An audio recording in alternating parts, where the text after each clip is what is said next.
ABT higher secondary test paper page number AC 208। একের দাগের question দেখো, অভিপ্সা ল্যাপটপ কিনবে অথবা সোহম কম্পিউটার কিনবে। আমরা জানি অথবা হচ্ছে ভেল মানে পি ভেল কিউ, অভিপ্সা ল্যাপটপ কিনবে অথবা সোহম কম্পিউটার কিনবে, এটি হলো একটি বৈকল্পিক বচন। নেক্সট কোয়েশ্চেন, সম্বন্ধের নীতি অনুসারে বচনের ভাগ হলো নিরপেক্ষ ও সাপেক্ষ। যুক্তি হলো ভাষায় প্রকাশিত অনুমান, যুক্তি হবে ভাষায় প্রকাশিত অনুমান। আরোহ যুক্তির সিদ্ধান্ত হবে সর্বদা সম্ভাব্য। আদর্শ নিরপেক্ষ বচনের 4টি অংশ। প্রতিটি নঙর্থক বচনে যে পদ অবশ্যই ব্যাপ্য হয়, প্রতিটি নঙর্থক বচনে বিধেয় পদ অবশ্যই ব্যাপ্য হয়। বৈধতার প্রশ্নটি জড়িত হয় যার সঙ্গে, বৈধতার প্রশ্নটি জড়িত হয় যুক্তির আকারের সঙ্গে।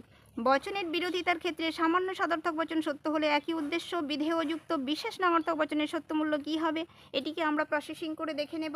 সামান্য সদর্থক বচন মানে হলো এ বচন, সামান্য সদর্থক এ বচন সত্য হলে একই উদ্দেশ্য বিধেয়যুক্ত বিশেষ নঙর্থক মানে ও বচনের সত্যমূল্য কী হবে। একটি এ বচন যখন ট্রু হয়, ক্যাপিটাল টু ধরো প্রদত্ত বচনের সত্যমূল্য আমরা ক্যাপিটালে দেখব। যখন সামান্য সদর্থক এ বচন সত্য, তখন বিশেষ নঙর্থক মানে ও বচন কী হচ্ছে, মিথ্যা হচ্ছে। যখন এ ট্রু তখন ও মিথ্যা হচ্ছে। উত্তরটা হচ্ছে বচনের বিরোধিতার ক্ষেত্রে সামান্য সদর্থক মানে এ বচন সত্য হলে একই উদ্দেশ্য বিধেয়যুক্ত বিশেষ নঙর্থক বচনের সত্যমূল্য হবে মিথ্যা। একই উদ্দেশ্য বিধেয় বিশিষ্ট বিশেষ সদর্থক এবং বিশেষ নঙর্থক বচনের মধ্যে যে বিরোধিতার সম্পর্ক সেটি হলো অধীন বিপরীত বিরোধিতার সম্পর্ক। একই উদ্দেশ্য বিধেয় বিশিষ্ট একটি বিশেষ সদর্থক মানে আই বচন আর বিশেষ নঙর্থক মানে ও বচন।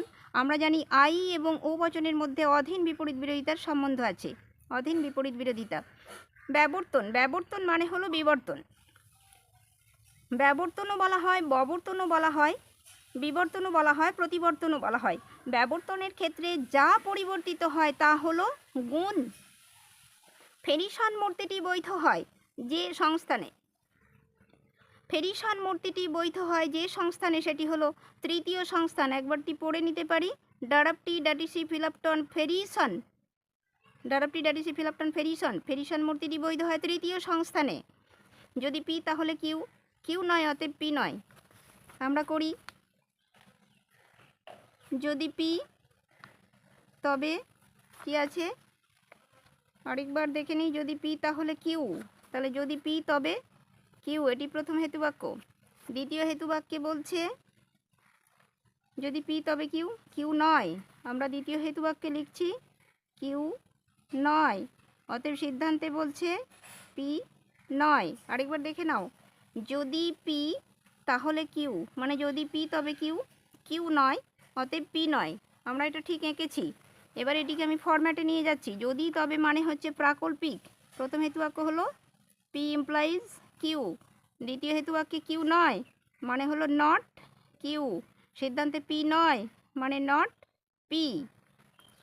প্রাকল্পিক নিরপেক্ষ যুক্তিতে আমরা জানি প্রথম হেতুবাক্যের প্রথম অংশটি পূর্বগ, দ্বিতীয় অংশটি অনুগ, অর্থাৎ যদির সঙ্গে পূর্বগ, তবের সঙ্গে অনুগ, এবং দ্বিতীয় হেতুবাক্যে যদি অনুগকে অস্বীকার করে সিদ্ধান্তে পূর্বগকে অস্বীকার করা হয় যুক্তির আকারটি বৈধ হয়। আরেকবার বলি, প্রাকল্পিক নিরপেক্ষ যুক্তিতে দ্বিতীয় হেতুবাক্যে অনুগটিকে অস্বীকার করে সিদ্ধান্তে পূর্বগকে যদি অস্বীকার করা হয় যুক্তির আকারটি বৈধ হয় এবং তার নাম হয় এমটি মানে হলো মোডাস টোলেন্স।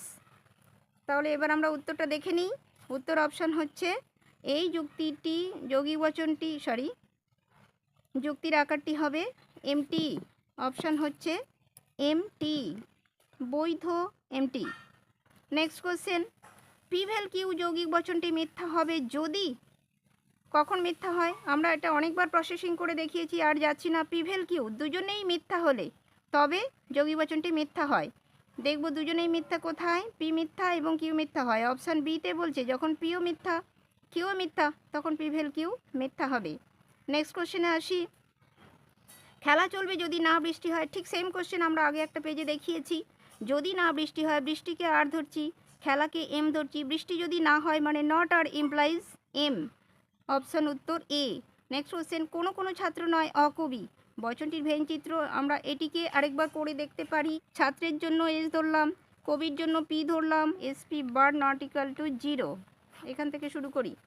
ও বচনের বেসিক ফিগার হচ্ছে S P bar not equal to 0। এখন আমাদের আছে কোনো ছাত্র নয় অকবি। ছাত্রের জন্য এস ধরছি, ও বচন রাখলাম। কবির জন্য পি ধরছি, অ আছে। পি এর মাথায় বেসিক্যালি বার পড়ে, নট ইকুয়াল টু 0। এখন আসছে আবার এস, আমরা আগে বলেছি আরেকবার বলে নিচ্ছি।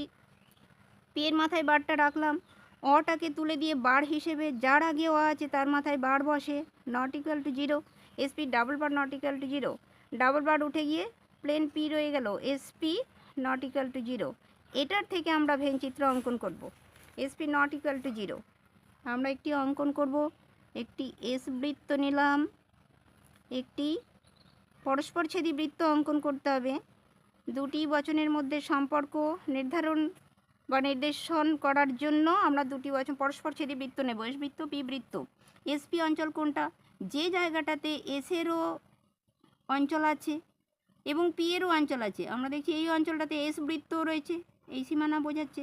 এই অঞ্চলটিতে পি বৃত্তেরও অংশ রয়েছে, এই অঞ্চলটা হচ্ছে এসপি অঞ্চল। এখানটা নট ইকুয়াল টু 0 বলছে, আর আমরা জানি নট ইকুয়াল টু 0 এটিকে আমরা ক্রস সাইন দিয়ে প্রকাশ করি। নট ইকুয়াল টু 0 মানে ক্রস সাইন, অর্থাৎ এসপি অঞ্চলটিতে ক্রস সাইন বসাবো। এটি হচ্ছে চিত্রায়িত হলো ভেনের নির্দেশিত চিত্র। উত্তর বি।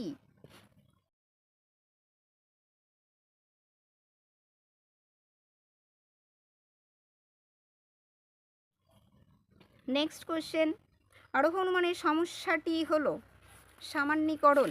আরোহ অনুমানের সমস্যাটি হবে, আরোহ অনুমানের সমস্যা হবে সামান্যীকরণ। নেক্সট কোশ্চেন, আরোহ অনুমানের বস্তুগত ভিত্তি হচ্ছে পর্যবেক্ষণ ও পরীক্ষণ। বিশেষ বিশেষ ঘটনার মাধ্যমে সামান্য নিয়মে উপনীত হওয়াই আরোহ অনুমান। এটি যে তর্কবিজ্ঞানী বলেছেন তিনি হলেন জয়েস। কারণ শব্দের দ্বারা পর্যাপ্ত আবশ্যিক শর্তকে নির্দেশ করেছেন আই.এম. কোপি। অক্সিজেনের উপস্থিতি দহনের কারণ, এখানে কারণ কথাটি আবশ্যিক শর্ত অর্থে ব্যবহৃত হয়েছে। আমরা একটি বিশেষ সত্য থেকে আরেকটি বিশেষ সত্যে উপনীত হই যে আরোহ যুক্তিতে, সেটি হলো উপমা যুক্তি। মিলের যে পদ্ধতিতে কারণকে পরিমাণগত দিক থেকে বিচার করা হয় সেটি হলো, মিলের যে পদ্ধতিতে কারণকে পরিমাণগত দিক থেকে বিচার করা হয় সেটি হলো সহপরিবর্তন পদ্ধতি। মিলের যে পদ্ধতিতে কাকতালীয় দোষ হয় সেটি হলো ব্যতিরেকী পদ্ধতি। ওকে।